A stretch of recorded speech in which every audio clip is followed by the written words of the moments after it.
Jamás le confesé a mi único hijo que mis ingresos mensuales rondaban los $90,000.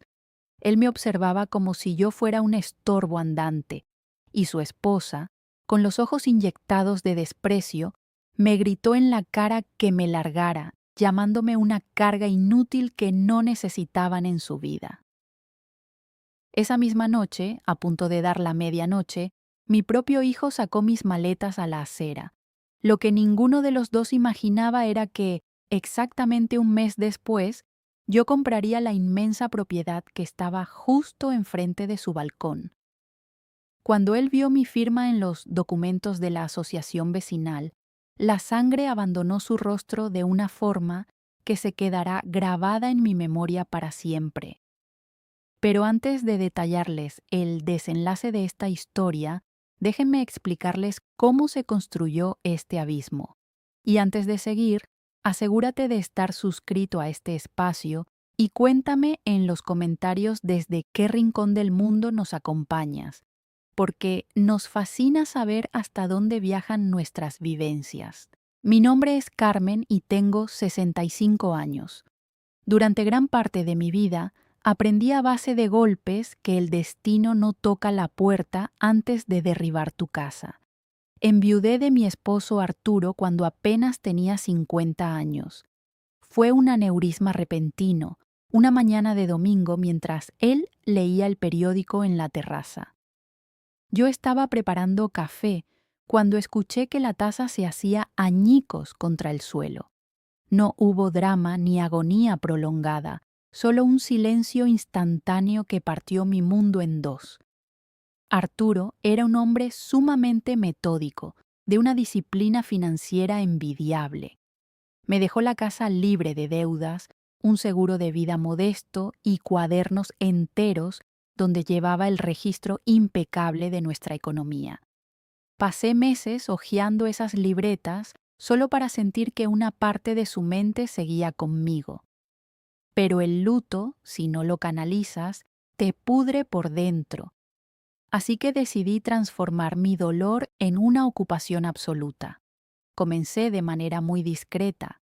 Siempre tuve una fascinación por la relojería antigua y la joyería de época. Empecé a recorrer subastas de propiedades, ventas de herencias en pequeños pueblos de Querétaro y casas de empeño. Compraba piezas marchitas, las restauraba con ayuda de un viejo relojero amigo de mi padre y las subía a plataformas internacionales de coleccionistas. En 2 años, lo que inició como una terapia ocupacional se convirtió en un negocio sumamente rentable. Descubrí que existía un mercado internacional sediento de piezas auténticas y yo tenía el ojo para encontrarlas. En 5 años, mi empresa se consolidó. Comencé a asesorar a joyeros locales para digitalizar sus inventarios y cobraba comisiones por ventas internacionales. Para cuando cumplí 60 años, mis ingresos eran estratosféricos. Todo fue fruto de mi tenacidad, de noches sin dormir y de la férrea convicción de que nadie vendría a rescatarme económicamente. Sin embargo, tomé la decisión de no hablarle de esto a nadie, ni a mis amistades de toda la vida, ni a los vecinos, y mucho menos a mi hijo David. No lo ocultaba por egoísmo, sino por supervivencia. Arturo y yo vimos cómo una tía suya, al heredar una pequeña fortuna, se rodeó instantáneamente de buitres disfrazados de familiares preocupados. El dinero tiene la macabra habilidad de arrancar las máscaras de quienes te rodean, y yo me rehusaba a pasar el resto de mis días dudando de las intenciones de la gente. Seguí siendo la misma Carmen. Conducía un sedán modesto de hace varios años, vestía con la misma ropa cómoda de siempre y dejaba que mi entorno me tratara con esa sutil condescendencia reservada para las viudas que supuestamente viven de una pensión limitada. David era mi único hijo, un muchacho que creció siendo empático, de los que rescataban animales de la calle y siempre preguntaban cómo me sentía. Lo adoré con cada fibra de mi ser. Tras la partida de Arturo, nos convertimos en un equipo de dos, sosteniéndonos mutuamente para no colapsar. Pero entonces apareció Lorena en su vida. No diré que fue un monstruo desde el primer día, porque mentiría. Al principio, era una mujer fascinante, de esas que saben exactamente qué decir y cómo sonreír para hacerte sentir que eres la persona más importante en la habitación. Fui a su boda un fin de semana en Monterrey. Me senté en primera fila con un traje sobrio, lloré de emoción y agradecí al cielo cuando Lorena me abrazó, diciendo que yo era la madre que siempre había soñado tener. Qué ingenua fui al no descifrar lo que realmente se escondía detrás de esos abrazos calculados. Las alertas comenzaron con detalles minúsculos, de esos que prefieres ignorar para no causar problemas. Una foto de mi difunto esposo que misteriosamente desapareció del pasillo cuando los visitaba. Comentarios pasivo-agresivos sobre lo inseguro que era para una mujer mayor vivir sola en una casa tan grande en Querétaro. La forma constante en la que Lorena recalcaba mi supuesta fragilidad económica. Me tragué cada comentario porque la paz de mi hijo valía más que mi orgullo. Pero la verdadera trampa se cerró en un lluvioso octubre. David me llamó con un tono de voz inusualmente cauteloso, el mismo que usaba en su adolescencia cuando sabía que había hecho algo mal. Me explicó que él y Lorena lo habían meditado profundamente y que tenían una habitación extra. Me sugirieron que vendiera mi propiedad en Querétaro y me mudara con ellos a Monterrey para estar protegida. Debí haber cuestionado sus verdaderos motivos, pero la soledad de mi inmensa casa me estaba asfixiando, así que acepté. Vendí mi hogar, empaqué mis recuerdos, mis equipos de cómputo y los servidores encriptados donde manejaba todo mi negocio internacional. Llegué a Monterrey creyendo que me integraría a una familia, nada más alejado de la realidad. Su departamento era un escaparate de revista de decoración, frío, calculado y sin alma. La habitación que me asignaron era minúscula, aunque tenía una ventana que dejaba entrar un poco de luz. Acomodé mi pequeña oficina en una esquina y mantuve mi rutina de levantarme al alba para gestionar mis ventas en silencio. Esa tregua duró menos de un mes. Lorena empezó a quejarse del sonido de mi teclado, luego de la luz de mi pantalla que supuestamente se filtraba por debajo de la puerta.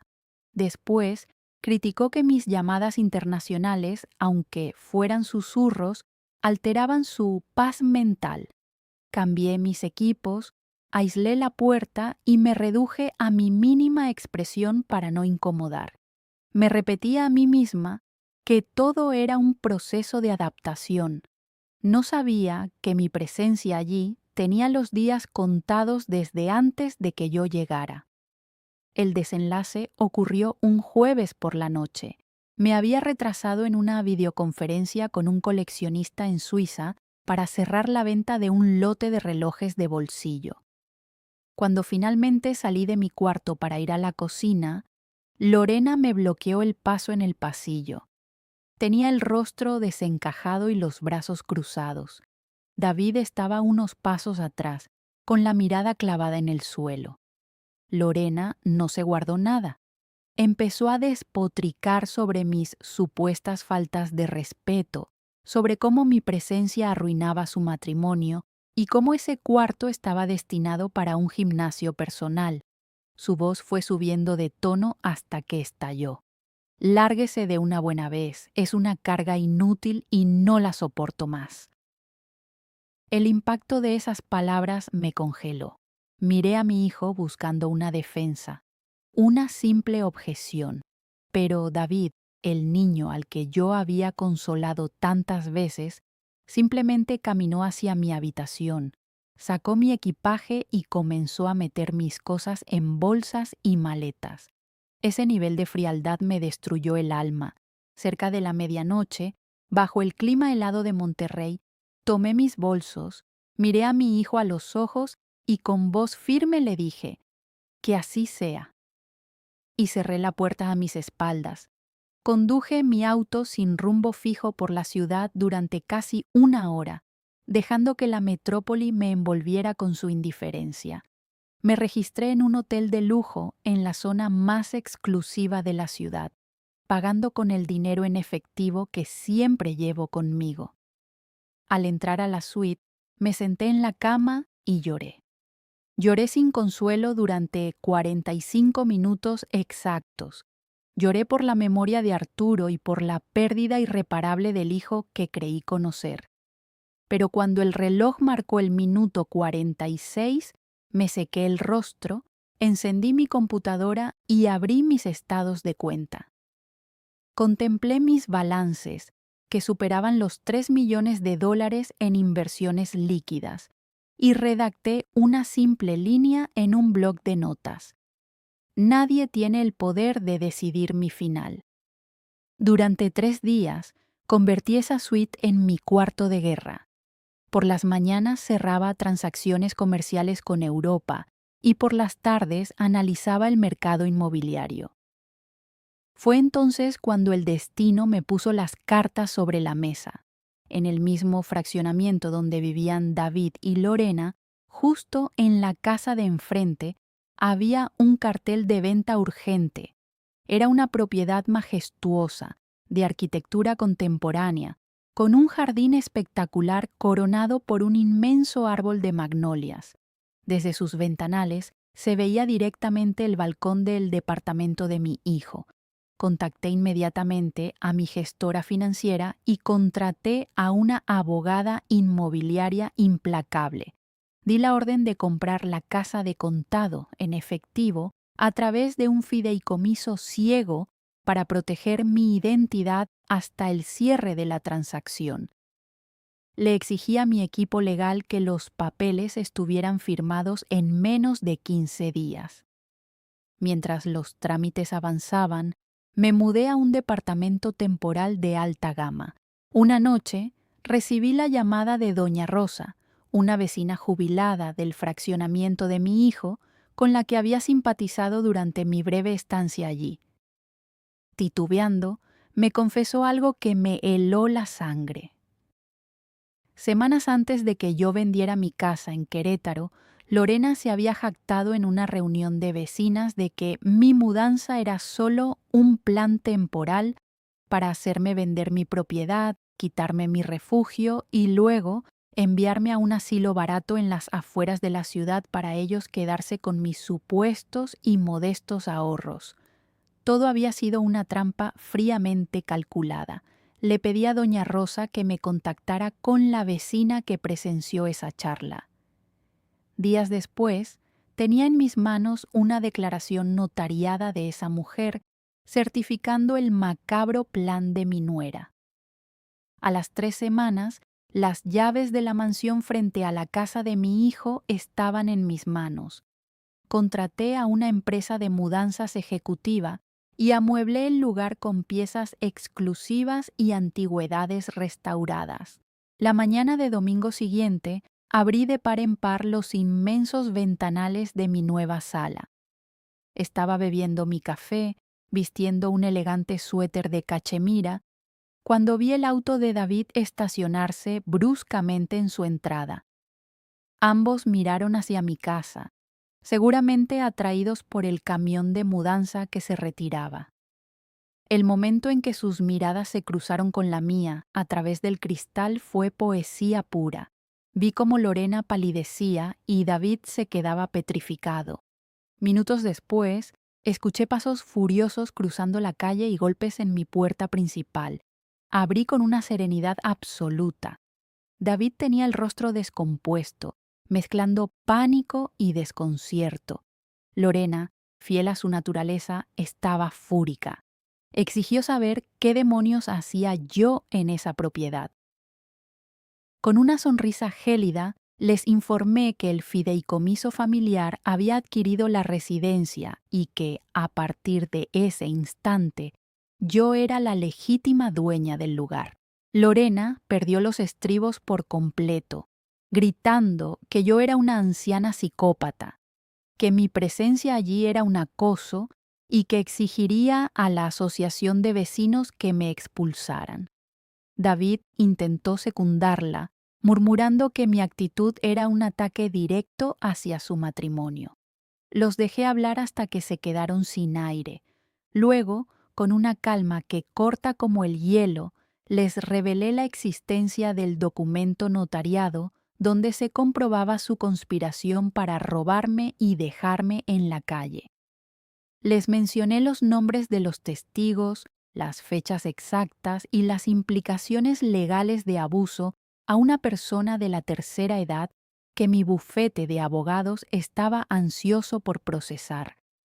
El rostro de David se desmoronó por la vergüenza y Lorena, por primera vez, se quedó sin una sola palabra.